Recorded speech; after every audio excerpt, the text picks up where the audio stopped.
Here on Sports Nation, we like to be the first for everything. So does Julia Marino, who joins us now. She was the first American to medal at the 2022 Beijing Olympics. She brought home silver in women's slopestyle. Her second run earned her a final score of 87.68 and her first Olympic medal. So we are so lucky to be joined by Julia Marino right now, Connecticut's own. She's our neighbor, pretty much. And essentially, yes, exactly. She's our neighbor. We live just a few miles from each other. So, Julia, so happy to be here with you. Before we get into some fun stuff, because, for example, I have the exact hat you're wearing. We have some fashion questions. Or the medal that she won. A lot of very fun stuff. I just feel like there's so many things to get to. I know I know the IOC gave you a lot of issues with your board and the Prada logo. So maybe you could just clarify exactly what happened and set the record straight a little bit. Yeah, for sure it was kind of an interesting thing that happened with that. It wasn't ideal, obviously. I do remember being told that my board was approved for slope, even face-to-face with a person right before the slope final happened. So that's why I was confused. But, yeah, I got hurt during practice of the big air. I even posted the fall and the slam on my Instagram to show people that this is what happened. I bruised my tailbone and everything, and it was pretty, it just kind of shook me up mentally and physically, and I was very sore and missed a lot of practice because of it. And then the night before the contest, the IOC came out with that, saying that I had to, draw my base, and it just kind of threw me for a loop. And when I got to the venue, the board wasn't running at an adequate speed to get me to the landing, and I just didn't want to there was just a lot going on with it, and I just didn't want to risk further injury. And you have to be really, in a good headspace when you drop into those city big airs, because they're pretty crazy setups, and you can definitely get hurt on them if you're not, in your focus. And I really wasn't. My body wasn't feeling good, and my board wasn't feeling good. So I just decided, I was really happy with how I did in slope, my main event, and I just wanted to leave there happy and healthy. And yeah. Good. And that's all really important. And obviously you came away with the medal, as you said, happy and healthy, and that's all great. But in terms of the board, the positive of it was that these boards sold out everywhere. I like to consider myself a fashion person as well. But not a trendsetter. Not a trendsetter like Julia is, exactly. And so in terms of looking ahead to spring now, since you are this trendsetter in the sports world and beyond, what do you like it in terms of spring fashion?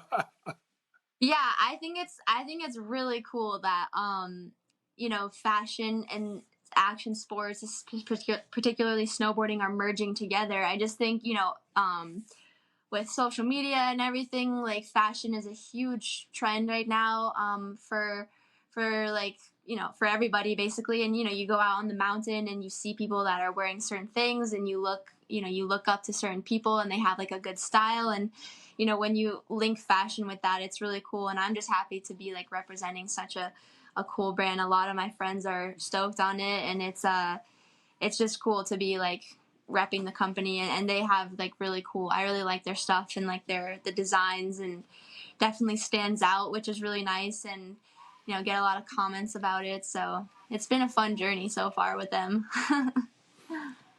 So if Julia, the trendsetter, said my camo jeans were in, would you then let me wear I still won't let you, because I know Julia will tell you that they're hideous. So no. We won't put you in that spot as the in-between between our fashion rift here. Julia, fascinating to know about you is you don't just crush it on the slopes, go to the Olympics and win medal. You were also an athlete in a bunch of different ways. Got on a college scholarship, decided to take on this path, and you have a very decorated young career. You love to shoot hoops. You enjoy taking pictures, time with your dogs. What would you be doing if you weren't dominating the slopes like you are? Oh, I don't know, honestly. One thing that I really liked that I got into while I was snowboarding was filming and, you were saying, photography and stuff. I really have a lot of fun filming and editing. I would go out with my friends and I would take videos of them. They would take videos of me, and it was just always fun to put stuff together. And now the filming industry in snowboarding is huge. We have all these really high level filmers that are making crazy names for themselves, and they're just following with a small camera or something. And I thought that was a path that I really enjoyed, was kind of cinematography and action sports, and also just But yeah, I don't know, honestly. I don't even know what I would do after this. Like, there's so many things that I have an interest in, so it's like kind of hard to That's pinpoint. good. But Well, I kind of want to dip my toes into everything, Options. honestly.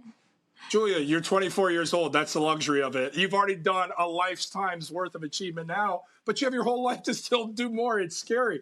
One of the other things, I feel like you're my spirit animal in a way, not because you're uber talented and have gone overseas and won a medal, but because I've heard from teammates of yours, they proclaim you as a free spirit. They said she'll walk around barefoot. We love her vibe.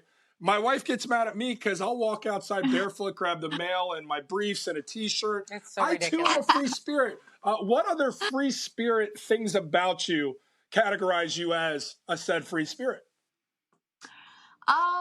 Yeah, I mean, the barefoot thing is definitely pretty funny that was, yeah, I mean, I love, like, especially in the summer, I think I'm never wearing shoes. I love to, like, just be barefooted. It feels pretty nice. But, yeah, I don't know. I just I love being outside. I think that's one of the things I'm so fortunate about with this sport is the ability to, like, spend much of my time outdoors in really cool places and, different parts of the world and experiencing all this at a young age. It's definitely kind of opened my eyes to just different cultural settings and stuff. It's been really cool. But yeah, I don't know. I just try to have fun and enjoy the time that I have with my friends. It's not everyone that gets to travel the world pretty much with a group of their close friends. And I think that's just, like made me, I guess, have that sort of vibe towards people. Is just, I'm just having a lot of fun doing this. I think the perfect place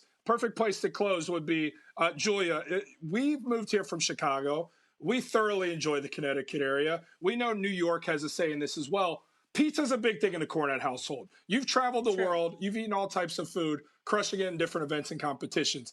Where is the best pizza? Is it Connecticut? Is it in a foreign land? Is it in Chicago? New Is it in New York. York? Talk to us. I mean, I've been to Italy before, and I really thought the pizza there was spectacular, obviously, but it's like a little bit different than it's a different type of style. So I, obviously have nothing but good things to say about the pizza in New York because that's what I grew up eating. So I'll always kind of bat for the pizza from New York for sure. Good stuff. Julia, thank you so much for joining us, for opening up about everything that happened at the Olympics and obviously what you're doing going forward. We really appreciate the time. Good luck with everything in the future.